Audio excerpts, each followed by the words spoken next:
السلام علیکم، کیا حال ہے ناظرین؟ خیریت سے ہیں؟ ٹھیک ہیں؟ سب سے پہلے آپ کا شکریہ ادا کروں گا کہ آپ میرا یہ پروگرام دیکھ رہے ہیں، تو پلیز اس پروگرام کو دیکھ کے لائک ضرور کیجیے گا، شیئر ضرور کیجیے گا، کمنٹ ضرور کیجیے گا، تاکہ مجھے بھی پتہ چلے کہ میرا یہ پروگرام کیسا ہے، لوگوں کو کیسا لگ رہا ہے۔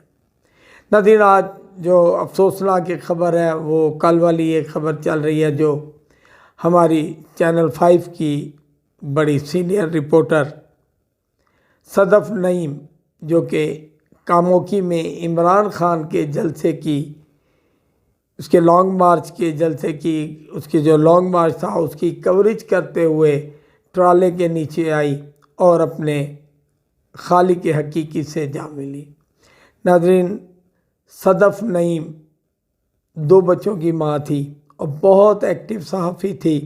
ہم مردوں سے زیادہ اچھی رپورٹس بناتی تھی، اچھی زیادہ کام کرتی تھی اور بڑے کھلے دل کی مالک تھی۔ بہت کھلے دل سے انٹرویو کرنا، لوگوں سے بالکل جھجک نہیں محسوس کرتی تھی۔ بہرحال یہ نقصان تو ہم کبھی بھی پورا نہیں کر سکیں گے، لیکن ایسا ہے کہ موت تو برحق ہے۔ جو شخص پیدا ہوا ہے اس نے مرنا بھی ہے، موت اور زندگی ساتھ ساتھ ہے، لیکن جو حادثاتی موت ہے نا، اس سے اللہ بچائے، جو کہ ایک دم بہت تکلیف دیتی ہے۔ یہ حادثاتی مرنا ہے، لوگ بیمار ہو کے مر جاتے ہیں، ایج کے حساب سے بھی ہوتے ہیں، ظاہر فوت ہونا ہے، لیکن جو حادثاتی موت ہے جس کا کسی کو پتہ بھی نہیں ہوتا، گھر والے انتظار کر رہے ہوتے ہیں، ایک دم خبر آتی ہے کہ بھئی بندہ جو ہے نا فوت ہو گیا ہے۔ بہرحال اللہ پاک رحم کرے، اللہ پاک سب کو اس حادثاتی موت سے بچائے۔ ناظرین، ہم جو صحافی ہیں، ہماری کیا زندگی ہے؟ کبھی سوچے؟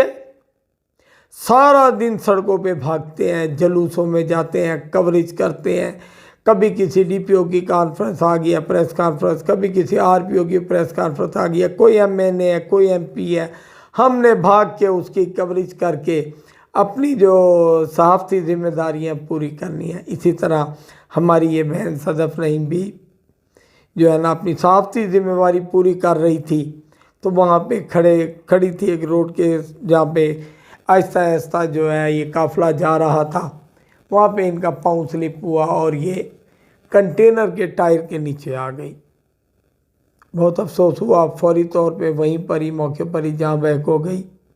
سنا ہے عمران خان نیچے اترے اور خان صاحب نے اپنے اوڑھی ہوئی چادر جو ہے نا وہ ان کے اوپر ڈالی۔ اس کے بعد وہاں پر ایک میڈیا سے بھی خطاب کیا، کوئی سپیچ کی، جسے سن کر اگر کوئی غور کرنے والا ہو تو اسے دکھ ہوگا، کیونکہ انہوں نے کہا کہ یہ جو ہماری جرنلسٹ بہن فوت ہوئی ہے، حادثہ جو ہوا ہے، اس حادثے کی وجہ سے ہمیں مجبوراً اپنا لانگ مارچ روکنا پڑ رہا ہے، کینسل کرنا پڑ رہا ہے۔ دیکھیں، یہ کوئی مجبوری نہیں تھی، وہ یہ بھی کہہ سکتے تھے۔ اچھا، پھر ان کے ساتھ جو کھڑے تھے انہوں نے انہیں اشارہ کہا، بلکہ آواز میں کہا کہ آپ نے جو ہے نا تعزیت کرنی ہے، تب انہیں جا کے پتہ چلا، ورنہ وہ تو یہ افسوس کر رہے تھے کہ اس کی فوتگی کی وجہ سے، اس حادثے کی وجہ سے ہمارا جلسہ ایک دن رک گیا۔ مطلب اس انسان کی زندگی کی کوئی ویلیو نہیں ہے۔ ہم صحافی سارا دن بھاگتے ہیں، دھوپ میں کیمرہ اٹھا کے، مائک اٹھا کے بھاگتے ہیں، لیکن ہماری زندگی کی کیا حیثیت ہے؟ ہمیں پھر بھی کوئی نہ کوئی کہیں نہ کہیں سے بلیک میلر کی آواز لگا ہی دیتا ہے۔ او یار، کیا ہم بلیک میلر ہیں؟ یہ جو کچھ ہم کرتے ہیں، آپ لوگوں تک جو خبریں پہنچاتے ہیں، یہ ہم ہی تو ہیں، ہمارے صحافی بھائی تو ہیں جو پہنچاتے ہیں، پل پل کی خبر آپ تک پہنچتی ہے۔ اس ٹائم ٹھیک ہے، لیکن اگر آپ لوگوں کے خلاف کوئی خبر آ جائے تو ہم لوگ بلیک میلر بن جاتے ہیں۔ بہرحال صدف نعیم ہماری بہن 2 بچوں کی ماں تھی، چھوٹے چھوٹے بچے تھے اس کے، اور بہت منجھی ہوئی رپورٹر تھی۔ لاہور سے ان کا تعلق تھا۔ اب ان کی ڈیڈ باڈی کو بھی یہاں سے لاہور ہی لے جایا گیا۔ بہت سارے میڈیا نمائندگان وہاں پہ آئے، افسوس بھی کر رہے ہیں، ہسپتال میں بھی گئے، لیکن یار اس افسوس کرنے سے کیا ہے؟ اس کی تو زندگی گئی، اس کا مستقبل، اس کے بچوں کا مستقبل کیا رہ گیا؟ ٹھیک ہو گیا، ختم ہو گیا۔ عمران خان کا جو لانگ مارچ تھا، 2 دن اس افسوسناک واقعے خاطر، بلکہ چند گھنٹے اس افسوسناک واقعے کی خاطر رکا، اور اس کے بعد پھر وہی ڈھول بج رہے ہیں، وہی گانے ہیں، وہی ڈانس ہو رہے ہیں، وہی نعرے لگ رہے ہیں، اور وہی کا وہی لانگ مارچ جو ہے آزادی لانگ مارچ جا رہا ہے۔ لیکن ایک انسانی زندگی چلی گئی، ایک انسان۔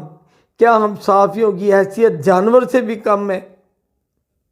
یار اس لانگ مارچ کو 2 دن کے لیے 3 دن کے لیے تو روکا جا سکتا تھا، اس بیچاری کے کل خوانی کے بعد بھی تو لانگ مارچ کیا جا سکتا تھا، لیکن ایسا کچھ بھی نہیں ہوا۔ ایک انسان اپنی جان سے گیا، اور ان کے لانگ مارچ میں کچھ دیر کو خلل پڑا اور پھر یہ لوگ آگے چلے گئے۔ یار ہم صحافی پورے پاکستان میں، پوری دنیا میں لے لیں، ٹھیک ہے، جہاں پہ بھی ہیں مرتے بھی ہیں، بیچارے بھاگ رہے ہیں، دوڑ رہے ہیں، مر رہے ہیں، کیا آج تک کسی کا قاتل پکڑا گیا؟ کہیں بھی نہیں، کوئی بھی نہیں۔ کہیں صحافیوں کو جو ہے نا تھریٹ مل رہے ہیں، کہیں بدماشیاں کی جا رہی ہیں ہمارے ساتھ، کہیں پولیس تو ویسے ہی ہمارے خلاف ہوتی ہے، کہیں پولیس ہمارے اوپر جھوٹی FIR دے رہی ہیں۔ ہم بیچارے اپنی تنظیمیں بنا کے تھک گئے، ہم میں کوئی نہ کوئی سیاسی بندہ گھس جاتا ہے جو آگے ہماری ان تنظیموں کے توڑ پھوڑ دیتا ہے، ہمیں گروپ بندیوں میں شامل کر دیتا ہے۔